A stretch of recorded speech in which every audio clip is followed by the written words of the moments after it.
সুকঠিন গার্হস্থ্য ব্যাপার সুশৃঙ্খলে কে পারে চালাতে, রাজ্য শাসনের রীতিনীতি সূক্ষ্মভাবে রয়েছে ইহাতে। তাকিয়ে দেখুন ওই মায়ের দিকে, যিনি মাত্র কয়েকটা টাকা দিয়ে পুরো মাসের বাজেট মেলান। তিনি কি কোনো দেশের অর্থমন্ত্রীর চেয়ে কম দক্ষ? তাকিয়ে দেখুন ওই গৃহিণীর দিকে, যিনি পরিবারের 10টা ভিন্ন মতের মানুষকে এক সুতোয় বেঁধে রাখেন। তিনি কি কোনো দেশের কূটনীতিবিদের চেয়ে কম পারদর্শী?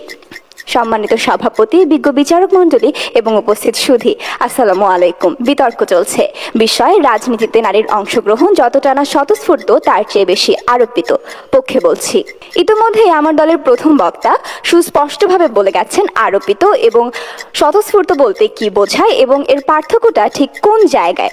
কিন্তু আমার প্রতিপক্ষ দলের প্রথম বক্তার বক্তব্য শুনে মনে হলো তিনি শুধুই জানেন মোজার এক পিঠের গল্প, মোজার অপর পিঠটি তার কাছে অদৃশ্য।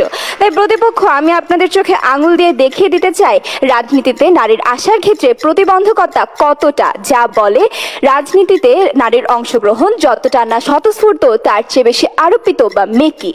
বিজ্ঞ বিচারক মণ্ডলী, এই পুরুষ শাসিত সমাজ নারীকে বিজয়ী লক্ষ্মী মনে করেন ঠিকই, কিন্তু কখন? যখন সে তার গৃহলক্ষ্মী, তার অনুপ্রেরণাদাত্রী। তার পাশেই আবার ফতোয়ার কালো ঝান্ডা উড়িয়ে দিয়ে জানায় নারী নেতৃত্ব হারাম। বলে দেয়, নারী তুমি আমার ঘরের রানী, ঘরের লক্ষ্মী। রন্ধনশালাটা তোমার হাতে সৌন্দর্য বৃদ্ধি করলো, রাজদণ্ড তোমার হাতে বড়ই বেমানান। আর তাই তো যখনই যুগে যুগে নারীরা নেতৃত্বে এসেছে, তখনই পুরুষতন্ত্রের হাতে গর্জে ওঠে তার চরিত্র হননের হাতিয়ার। মিশরের রানী ক্লিওপেট্রা থেকে শুরু করে আপসহীন দেশনেত্রী বেগম খালেদা জিয়া, বিসিবির নতুন পরিচালক রুবাবা দৌলা কিংবা আমাদের নতুন আশা আলো জায়মা রহমান, সকলেই কোনো না কোনোভাবে এই আক্রমণের শিকার, যা প্রমাণ করে রাজনীতিতে নারীর অংশগ্রহণ এখনো সমাজ ভালো করে মেনে নেয়নি প্রতিপক্ষ। আর এই সত্যটিকে আপনি কিভাবে এড়িয়ে যান? আপনাদের সকলের নিশ্চয়ই মনে আছে হীরক রাজার দেশের সেই মগজ প্রক্ষালন প্রক্রিয়ার কথা।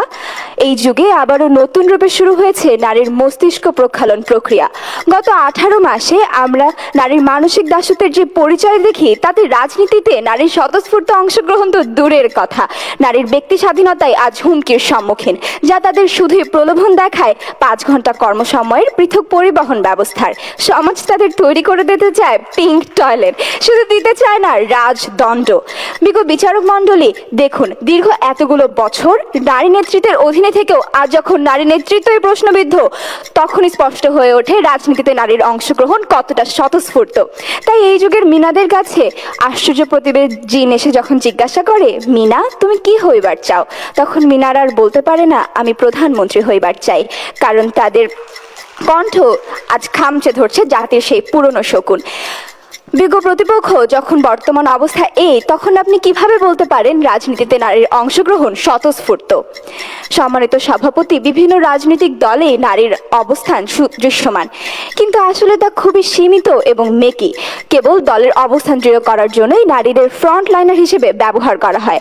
স্থানীয় সরকার পর্যায়ে দেখা যাক না। প্রতিপক্ষ, আপনারা ওয়েমেন এম্পাওয়ারমেন্টের যে চশমাটা পরে আছেন তা খুলে একবার দেখুন। ইউনিয়ন পরিষদে নারী সদস্যদের যে যখন চা বানানো হয়, ঠিক তখনই পুরুষ সদস্যরা মিলে বসে বরাদ্দ ভাগাভাগি করেন। যেখানে নারীর সিদ্ধান্ত গ্রহণ, রাজনীতিতে নারীর অংশগ্রহণের ভূমিকা পালন করতে পারত, সেখানে নারীরা শুধুই ব্যবহৃত হয় দাবার গুটি হিসেবে। এখন এটিকেও কি আমার প্রতিপক্ষ স্বতঃস্ফূর্ত রাজনৈতিক আকাঙ্ক্ষা বলে আখ্যায়িত করে যাবেন? প্রশ্নটি রয়ে গেল। এবার আসুন আপনাদের একটি বাস্তব ঘটনা বলি। সম্প্রতি ঘটে যাওয়া জাতীয় সংসদ নির্বাচনের দিন আমার মা যখন বাসার খালাকে জিজ্ঞাসা করলেন, তুই ঠিক করেছিস কোথায় কাকে ভোট দিবি?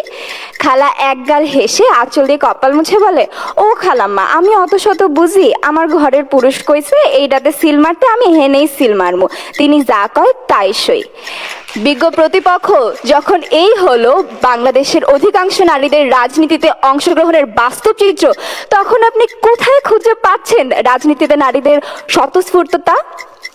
সম্মানিত সভাপতি, এবার আসি জুলাই বিপ্লব প্রসঙ্গে। সেখানে সম্মুখ সারিতে নারীরা প্রাণবাজি রাখলেও রাজনীতির মাঠে আজ তারা কই?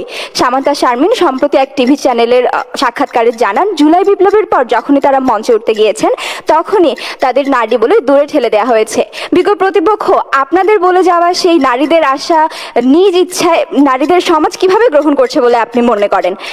তাই বিজ্ঞ প্রতিপক্ষ, নারীদের রাজনীতিতে অংশগ্রহণের যে স্বতঃস্ফূর্ততার গল্পটা, তা বুঝতেই তো পারছেন কতটা অন্তঃসারশূন্য, কতটা কৃত্রিম, কতটা উদ্দেশ্য প্রণোদিত। বিজ্ঞ বিচারক মণ্ডলী, পৃথিবী থেকে মহাকাশ, নারীর সফলতার গল্পে বিশ্ব যখন টইটুম্বুর, তখনও কেন প্রশ্ন থাকে নারীর নেতৃত্ব কিংবা নারীর অধিকার নিয়ে? 2026 এসেও নারী কি এখনো বিকল্প? বিজ্ঞ প্রতিপক্ষ এই সব প্রশ্নের উত্তর খুঁজতে গিয়ে উঠে আসে আজকের প্রস্তাবনা। যদি রাজনীতিতে নারীর অংশগ্রহণ স্বতঃস্ফূর্তই হতো, তাহলে আজকে এই তর্কযুদ্ধের মঞ্চে আপনি আমি তর্কযুদ্ধে লিপ্ত হতাম না। তাই প্রতিপক্ষ, সত্যটিকে মেনে নিন, রাজনীতিতে নারীর অংশগ্রহণ যতটা না স্বতঃস্ফূর্ত, তার চেয়ে বেশি আরোপিত। আমি আবারও বলতে চাই প্রতিপক্ষ, রাজনীতিতে নারীর অংশগ্রহণ যতটা না স্বতঃস্ফূর্ত, তার চেয়ে বেশি আরোপিত। ধন্যবাদ।